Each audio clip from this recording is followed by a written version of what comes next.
Good morning, everybody. Welcome to B2B Breakfast to Business, where we talk shop, we talk life, we talk advocacy, and we talk real. Welcome back, everybody. It's so good to be back on the airwaves, and we are starting off this beautiful year of 2022 with a very, very special episode focused on celebrating Women's Month, this month of March, and of course, greeting all the fabulous women out there a happy International Women's Day. Yes, again, happy International Women's Day. IWD, as we all know it, is celebrated around the world, usually with a theme that really pushes, a challenge or pushes us to answer a challenge in order to create, sustain, and really live an equal world. Now, IWD 2022 actually calls individuals, communities, businesses, and nations to break the bias. That's actually the hashtag break the bias, by actively calling out inequality, discrimination, and stereotyping at work and at home.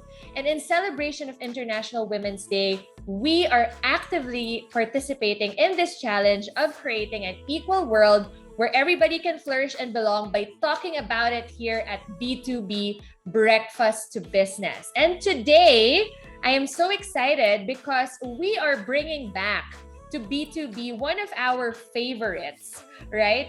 She's a favorite of the B2B community. We talked to our number one role model and shero, yes, that's a she hero, and women economic empowerment champion, Monette Hamlin, to discuss the different stereotypes we consciously or subconsciously have in the workplace, how we can break the bias, and even some concrete actions or next steps we can take as leaders to create a more inclusive and healthy environment for all. Now, I just wanted to give everybody a sneak peek into who Monette is. Monette is a woman leader, entrepreneur, and mentor. She is the founder of Team Asia, a 30-year-old award-winning integrated marketing experiences firm. Yes, we are hip and happening. She concurrently serves as the chairwoman of the Women's Business Council of the Philippines, popularly known as Women Biz. She is also the chairwoman of Hopkins International Partners, Inc., the president of the Government Academe Industry Network, and the vice president for conventions of the Philippine Association of Convention, Exhibition Organizers, and Suppliers. And most importantly, and the best part is, she is my mom. So I will be calling her my mom during the episode. So it is true. She really is my mom, right? It's not just because of Women's Day. So there you have it, ladies and gents. We are bringing back into the B2B world stage our shero, Monette Hamlin, to talk about International Women's Day. Hey, Mom, what is up? Hello, Bea. Hello, firstborn. How are you? And thanks for inviting me today. Of course. Thank you so much for being our shero to talk about this big challenge of IWD 2022. I know you are super supportive of a lot of the different advocacies for women all over the world, and that's why we wanted to talk to you about this, because it is such an important topic of conversation, not only for business leaders, but I think everybody should just be part of that conversation too. So before we even go into the topic, and I'm sure we're going to have a lot of fun with it, I just wanted to quickly check in. How are you, Mom? How has 2022 been for you? Go ahead. Well, 2022 has really been exciting. I'm now entering a new phase in my life. My youngest son, your brother, is going to Paris. So essentially, with him going away this Saturday, with Cara off in La Union, and you having your own plans, I'm soon going to be an empty nester. So what to do? Because one of my big roles to be a mom is not going to be that important anymore. So I decided to take something, to sign up for this course called Tickled Pink, or Life Journey. So at this point, I'm going through this workshop where I am actually reviewing all the things that are important to me as a person. And it's interesting because I was asked to go back to my childhood and to answer the questions of what makes me happy. So that's what I'm excited about right now, Bea. That's awesome. What a spectacular 2022 it has been for you, Mom. A lot of inner work, inner journey, and And I think that it's also so reflective of what we want to do, right? With, the past 2 years and the pandemic and going to 2022, it feels like a rebirth, right? Of really choosing our own journeys. And that's super exciting for you. I'm super excited for you, truly. So now that you've been doing your life journey work, and a part, or a big part actually, of the things that you're doing is really championing women economic empowerment. I mean, I see it, at home. I see it in the office. I see it in the advocacies that you have. And so I want to be able to actually talk a little bit about it, and tell the world, or tell our listeners here, more about the work that you do, on women economic empowerment through the different organizations you have. I mean, women economic empowerment has been there, as a topic of conversation, but I want to really go into to detail about it. What for you is women economic empowerment, and what are the work, or advocacies that you have around it? Well, it's really making sure that women are able to achieve their full potential as well as to earn, have their own money to do what they want and to invest back to the people that they love. You mentioned earlier that I'm chairwoman of Women's Business Council, and that's a very rewarding work that I'm currently doing. Actually, I'm ending my term soon as chair, but it's truly been inspiring to work with women leaders, women who are actually there day by day, doing business. And so they know all about what's happening in the economy. And the Women Biz actually has been, for the past 25 years, the voice of women in commerce. We have been inspiring, empowering women in the Philippines. We're comprised of the top women business leaders and entrepreneurs, actually, of the Philippines. And we've been serving as a platform to discuss issues for women in business, as well as possible government policies and solutions to the problems that we have. So in essence, we are an advocacy group, and our objective is to help women face the challenges that they have, and to overcome them. Let me just share some of the things that we do, no? What is very interesting, in August 29, just a few months short of the pandemic, Women's Business Council conducted the Women's Business and Leadership Summit. I don't know if you recall this, Bea. Women at Work Act in a Digital World. And in that particular conference, which was attended by over 400 participants, we talked about digital and technological transformation. So we already at that time talked about the digital transformation that businesses need to do. And guess what? Just a few months later, COVID hits, and the world that we know as it is turns topsy-turvy. And businesses, to survive, have had to adapt to digital transformation. So Women Biz was actually there ahead of it. But, they are very sad, no, that the pandemic has hurt women drastically, much more than any other group. Why is that? Well, because women from the very beginning have not had the kind of opportunities that men have had, no? Women, for example, are in charge of solo parent homes, for example. Aside from that, they already have the burden of unpaid work. So aside from working, earning, they still have to do all of the work at home, such as cooking, buying the ingredients that you have, which became very difficult, actually, if you know, during the lockdown, taking care of aged parents, when school closed and you couldn't have face-to-face education, and it became tutoring at home, women have actually had to tutor their children aside from their own work. So there's so much difficulties that women face. Women-owned, women-led enterprises have been affected by the pandemic. And sad to say, there has been an uptick of violence at home because women are, cooped up in their homes with their perpetrators. So a lot of things needs to be done to help women. And that Women Biz, one of the things that we're so proud of having done, last year, we did a 6-series webinar. That's women seminars, which we called I Am Woman. And in this series, what we did was we got women leaders together and we discussed several different aspects on what businesses can do to ensure that they can help the women in their organizations. So we talked about things like the Magna Carta of the Philippines, which, as you know, we are the first to have that the Philippines can be very proud to have that Magna Carta in the Philippines. And aside from that, we also looked at the UN Women Economic Principles, no? And we looked at gender fundamentals. We look at inclusive leadership, corporate communications with a gender lens. We also talked about the supply chain, making sure that women issues were taken into consideration. We also looked at corporate policy making and gender mainstreaming. So, and the final topic that we had was on Safe Space Act. So all of the learnings from this seminars we put together in a book called I Am Woman, and which is now available as an ebook for companies to actually purchase and start implementing in their organizations.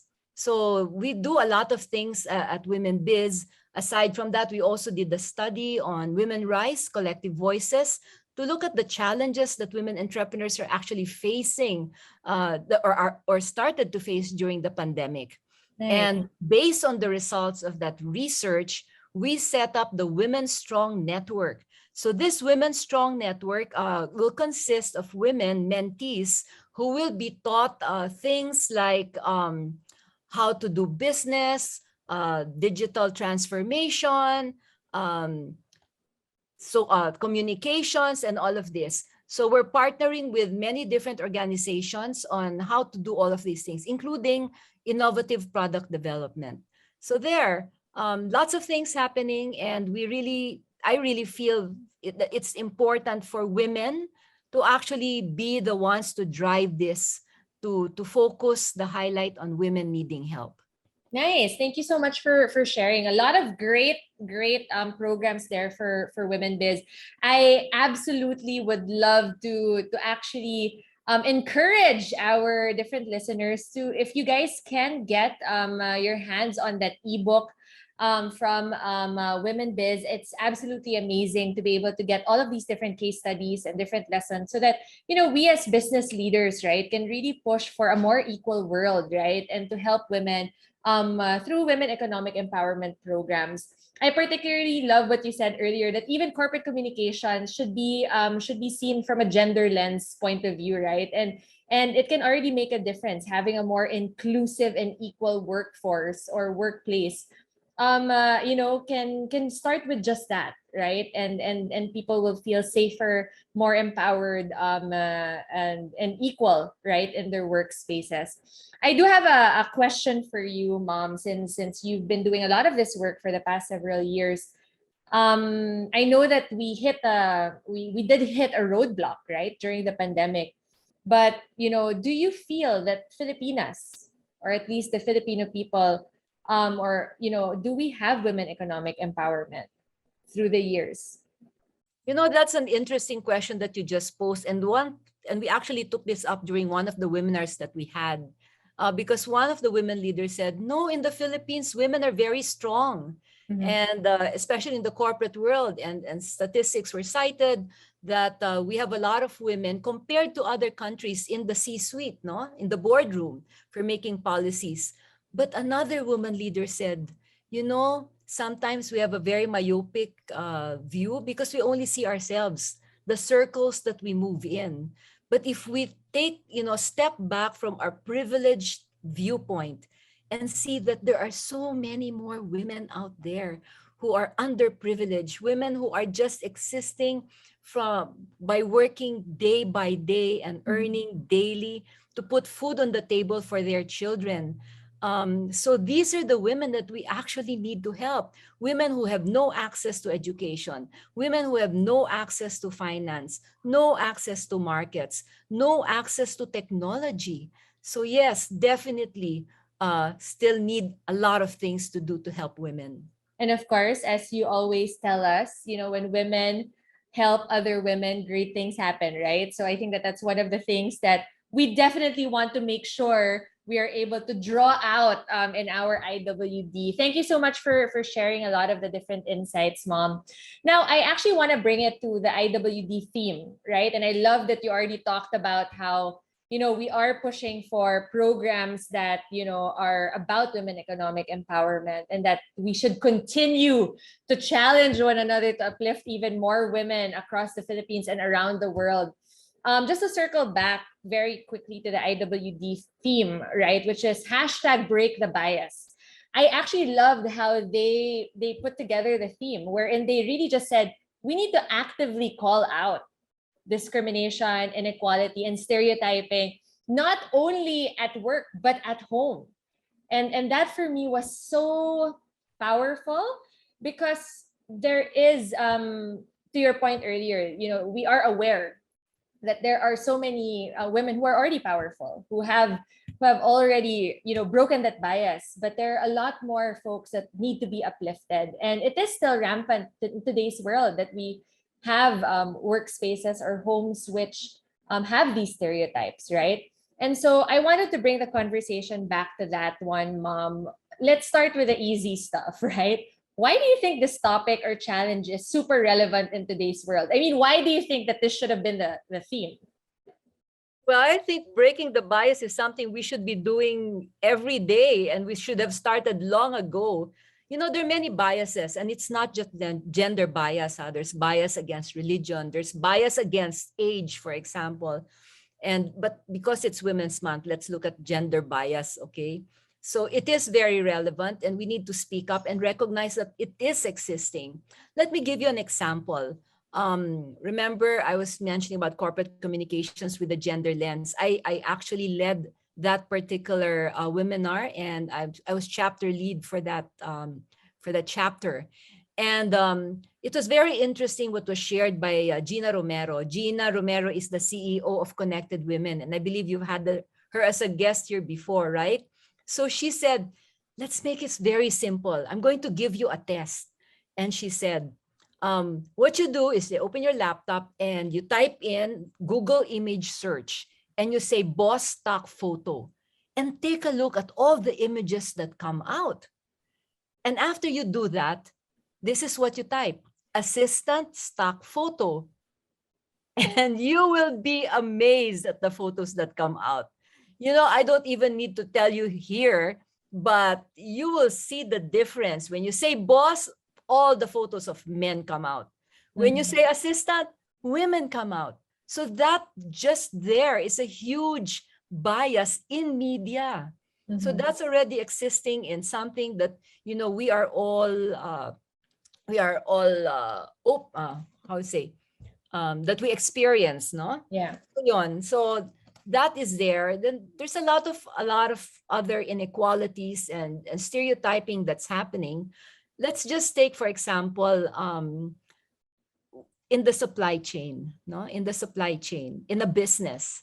If you really want to make sure that you have women, take a look. If you're selecting between two suppliers and they have the same kind of capabilities, choose the woman, the one that is woman-led or woman-owned. Give them the opportunity so that they are able to actually survive and thrive.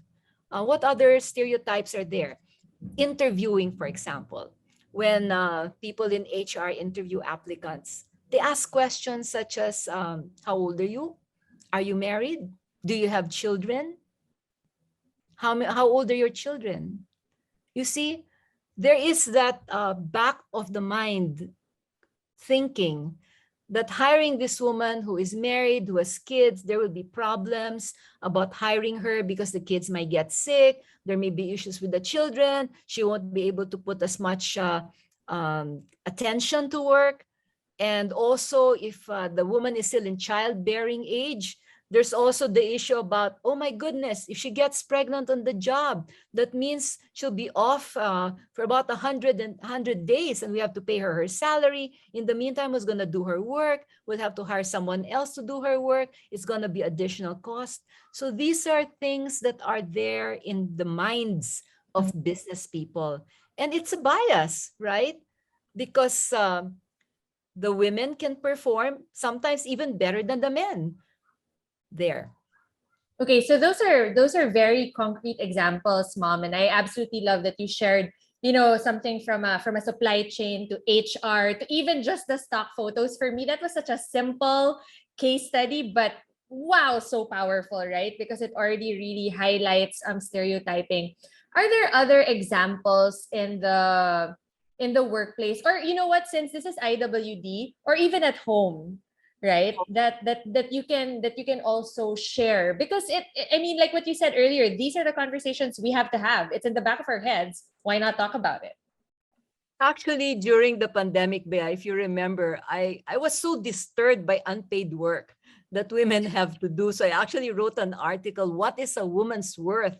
And where I actually, pointed out that there has to be something done about this because women have had to take on the additional brunt of work, even though they are working at home and everyone was home, right? Men, women had to work from home because of the pandemic. But still, who was doing the cooking? Who was doing the cleaning? Who was taking care of the garbage or even the pet or taking care of the aged parents? It was the woman. And actually, research by the UN Women showed that the women have had to actually put in more than 3 hours additional work at home, unpaid work, over and on top what they were already doing before. Now, why is that? Why is it that there is the general acceptance that it should be the woman's work to cook, or it should be the woman's work to wash the dishes, or to launder the clothes, or to iron them, or to pick up after the children, or to do the tutoring? I'm very happy that there are some like really more progressive couples that where the men actually are doing more of the work, taking on more of the work, or at least being more equitable in the sharing. But I guess it's because of the societal rules, expectations from the time we were young.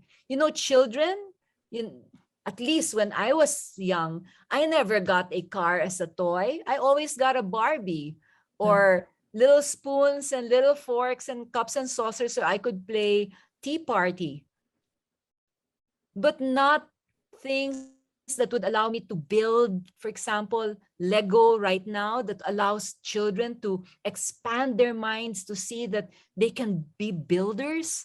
So I'm really happy as well with what's happening because a lot of these games that are happening are open to both men and women.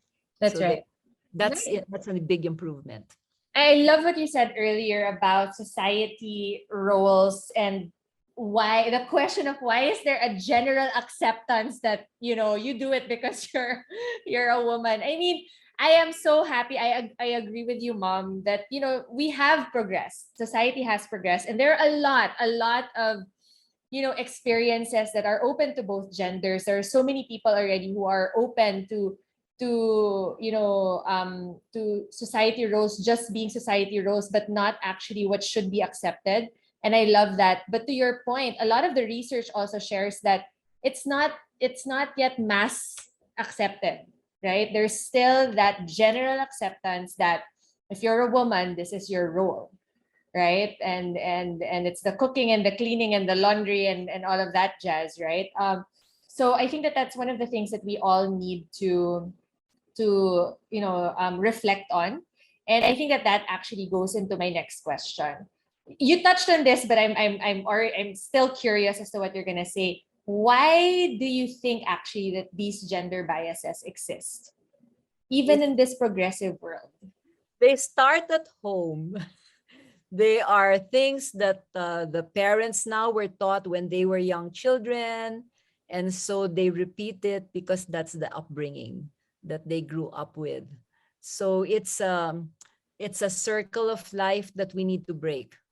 We need to break that part because it's the expectation of the societal roles that have been put out there at home. Uh, well, my mom, when your grandma, well, I remember very clearly when I was in high school, and there was one time that we lost all of our maids. And so I had to, when I got home from school, I had to wash all of the maong pants of my brothers, and they were all 6-footers. And that was so heavy. And I was saying, why don't you ask them to wash their own clothes? And then she said, because they are boys. Huh. So frustrating. So I get it, and like what you said, it really does start from the home, and that it is something, it's a cycle that we need to break, and I think that that actually is one of the more important parts of this IWD challenge, mom. Right? Like what I said. It's not just about being aware that there is a cycle we need to break, and that there is a gender bias, that there is stereotyping and inequality and discrimination happening in the workplace and at home, but that there is that action oriented push, right? We need to actively call it out. And I want to move our conversation forward to, how now do we pave the path forward? It's not enough, honestly, for me to just talk about it. While it's good to talk about it, it's not enough. There has to be concrete things that we can do, right? Whether you're a business leader or you're a person who is just really curious about this conversation, or you're a homemaker, or anyone should be part of this path forward. So my first question here is, how do we remove these barriers to an equal world? Well, first of all, we have to admit that there are barriers. We have to recognize what those barriers are, and we have to dismantle those barriers. And education plays a very big role in this, as well as communication. Let's start with education. Textbooks. No, start with the textbooks that the children are using in grade school. And even there, when they have the he and the she and the roles that children play, already show children, women, young girls, as having dreams of becoming astronauts or doctors or engineers or data scientists, or even electricians. So show that women can be anything that they want to be. Encourage STEM education. That's another thing, no? Very few women actually pursue STEM education, which then opens up work for them in STEM. That's science, technology, engineering, and mathematics. So those are the things that previously were male-dominated fields. So let's open that up. Let's encourage women to do that. I read somewhere, I think I shared this with you, that there was a study that showed that the Philippines is the second country with the most number of Filipina women inventors. Yeah. So Yep. that shows that women have the capacity to think up innovative ideas and invent. So that's one. They're very creative. But then let's talk about the home. And what can we do in the home? Well, at Team Asia, Bea, you're very familiar with MamaCon. MamaCon is a conference that we started in 2020 for mothers, where we can talk about all the topics that normally women don't talk about or are shy to discuss.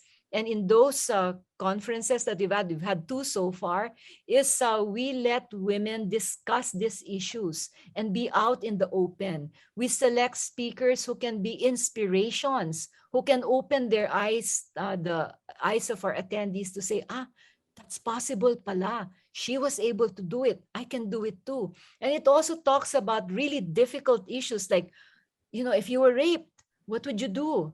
How can you get over it? Talked about mental issues, talk about parenting issues and all of that. So MamaCon, we do have a community on Facebook, and we are going to do this monthly. We're going to have virtual events where we can invite all the mothers in the audience to just tune in and listen as we have really interesting women talk about what can be done to break the bias.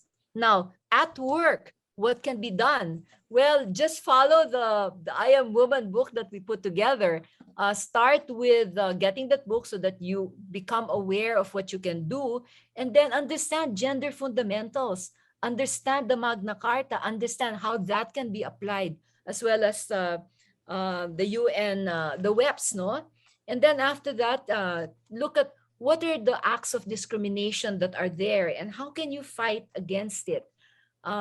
One is recognition of policies. One is recognition that the way, for example, from the hiring policy to the training policy, ensuring that you give the same kind of opportunities for women and men to advance in terms of their learning, to the policies that you implement for safety, for protection against violence in the workforce, as well as gender mainstreaming.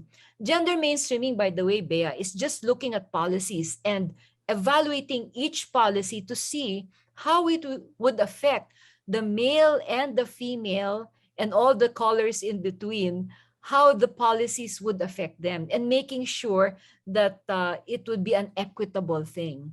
So these are the things that can be done. Look at how you can ensure communications is done with a gender lens. Very simple, Bea. In any event, in any conference, make sure that there's always a woman in the panel. Don't relegate women to just being the host, the MC, or the moderator. Heck no. Get them as the keynote speakers. They've got great thoughts, great minds, and they can share and inspire other women. You see, women need role models. And if they see role models, then they will be inspired to as well work towards that. Thanks, MAH and Mom. No, but I love the comments that you shared. I mean, from education to the home to the workplace. I mean, I'm sure that if we had more time, you would be able to tell me what we can do for each of the different industries. But just these three are super important. You know, education is something that is so important here in the Philippines. And like what you said, just having our textbooks become more inclusive, become less about societal roles, are going to make a huge difference already for you know, the visuals that and the text that our children see. I love what you also shared about home. I mean, a lot of the things that you already shared about the home is something that I experienced because you're my mom, of course. But I think that one thing that I wanted to add there, aside from the amazing things we do at MamaCon, is being able to also talk about roles in the family. And I've always appreciated that growing up, that, you know, not only were we told that you can be whatever you wanted to be and who you want to be, and you can do whatever it is that you want, but there was always we always have a safe space at home to be able to talk about these things. And it's not a debate, you know, it's not a discourse or whatever. It's an active discussion of, you know, what how are these roles really in society. And you know, just to like a quick personal share, and I know that this is one of your favorites also. I mean, we are a female dominated household, FYI, right? You know, since dad passed, but you know, Nicolo is our sole male in the house. And I love that we are able to discuss these issues, and that there is that questioning, right? Not to question because it's not right or whatnot, but because of the curiosity of, is this really an issue for women? And I think that those kinds of discussions actually already help mold people, right? In terms of what kind of roles women, men, or any gender play actually in our society. And of course, the business. I mean, everything that you shared is definitely something that our listeners can you know, can do and can look into so that they can apply it. But my favorite is the gender mainstreaming. I did not know that, Mom. I mean, just that beautiful phrase, gender mainstreaming, making sure that all of your policies, you know, are felt equally, right, across the spectrum. And I think that that's very important, right? We're not just doing policies for policy's sake, but that we are actually really building and maintaining, sustaining a work environment where everybody feels safe, empowered, and you know, that they have a safe space to be their best and most productive selves. You know, aside from all of the things that we've shared, my next question actually, of course, we have business leaders who are listening to us. Are there things that we need to watch out for in creating these big, well, we say the big programs because, you know, some of them are quite, you know, things that we haven't done before or whatnot, but feel like it's a natural program that we should have. Yeah, are there things that we need to watch out for as business leaders as we venture into this breaking the bias challenge? Well, look at the pre-existing inequalities in any business. that you're joining, you take a look at it. For example, no, there are some industries that the thought is, oh, this is only for men. Let's say the logistics industry, where there's a delivery, like what you call Grab or Lala Move, right? So the normal thought would be, oh, this is for men. But actually, I've seen Grab women drivers, right? I'm sure you've seen as well, Bea. So it's really breaking that bias. So that's what we need to take a look at. What is currently existing, and how do we make sure that there is a communication process to bring to the fore that we need to change those things. Awesome, awesome. Are there things also that we should be inspired by, right? Things that are already happening that you've seen that our business leaders could be inspired so that they can also take up this challenge and move forward. Well, one thing is there are a lot more women right now who are becoming part of the corporate directors, no? And the studies of, I think that was McKinsey, that showed that having women on boards results in a much better and more productive organization, one that is more profitable as well. And that's because when you have a woman in the seat of the board, that woman can infuse the thinking of women. We're more empathetic and all of this. Aside from which, we sometimes forget that it's actually the woman who spends the most of the family's budget. So it's the woman who consumes in terms of the marketing. So it's good to have women on the board, because then they can see it from a marketing point of view, from a consumer point of view, what women are interested in. And it helps. And the other thing, I was just having a conversation with the woman leader earlier, no? And she was saying that women leaders always make sure that they take care of their employees more than the men. So that, for example, if the sales are going down, the quickest thought is, oh, let's get rid of this person. But for women, they will see, okay, this person, what does this person need to do so that they can perform better? And usually there's an intervention that is done to help that person. So those are the things that women can do. To pave the path forward in breaking this bias. I actually, this brought me to a quote that I saw. I should look it up and give everybody in B2B the direct quote, but it said that have bring a woman to the table, right? Bring a seat to the table, and if there's no seat available, bring a folding chair. I love that. I love that. I have to look for that, but that was for me so empowering, because we've said it time and time again, right? Women should be part of the table. Yeah, perhaps I can share lang some ideas that companies can do when it comes to communication. Absolutely. To make sure that there's a gender lens, no? For example, whenever you do your marketing collateral, no, avoid using words as well as images that sort of patronize, objectify, marginalize, or depict women as victims. For example, if you have an ad laundry for laundry soap, why don't you have a padre de familia stop work that he's doing at home and just put things into the washing machine? That's a very strong message already right there, instead of always having the labandera as a woman.